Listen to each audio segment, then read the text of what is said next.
anak. Middle.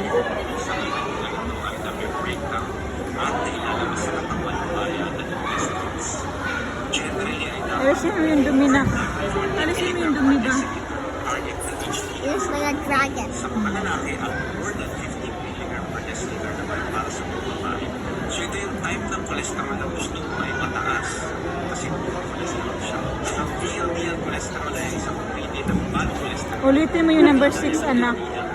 Ulitin mo, pangit pagkasulat. Yeah, mapangit ka din. Ang total cholesterol ay ang combination lamang ng levels ng LDL, at Alisin mo yung dumi sa papel. dapat ay less Para malinis ko yun. mg per deciliter ang total cholesterol sa katawan. Ang triglycerides naman ay hindi cholesterol pero isang uri ng lipid o fat. Ito ang pinaka-common form ng fat. Very good.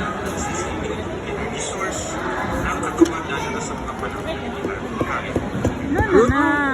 Ang mga ito ay nakaimbak sa mga fat cells or adipose Just break it. Nako. if Nak. for example, Red yung ang mataas na niya. levels ng triglycerides ay Oh, sakit sa puso. write the numbers. Dapat ay less Lowercase. Sige na. ang mga ito ay nakaimbak sa mga fat cells Middle ha. mga mga Very good. for example, ang mataas na levels ng triglycerides ay sakit sa puso. Down. Dapat ay less than 150 mg per deciliter ang level ng triglycerides. Ang lipid profile ay isang blood test na sumusukat sa taas ng lipid o fat sa puso. Sinusukat ito ang Ayusin mo, nak. Hair falls already gonna. Nako, wala sa middle ito, nako.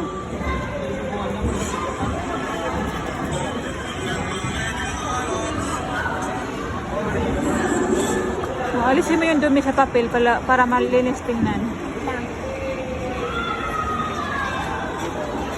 Alisin mo.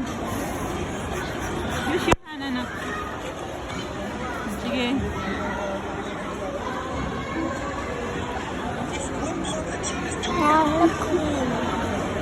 Nak. O, tapusin mo muna yan. Hindi ayaw makinig talaga, o. Makinig ka, or else no more playground na. Ano raw? Sina. Walang? Ano kasi niya bagi. Sina, tapusin Sige, mo muna Mikas dyan. proud anak. Galing nga. Yan. Wow, Very good. yan, very good. Yes, pa-proud naman yan. A+, ah. Galing ah. A+, ah. Oh, wow, look at that. That's my girl. That's my princess. Oh, she's very good. And fast too.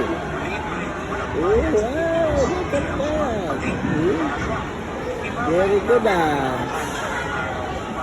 Galing.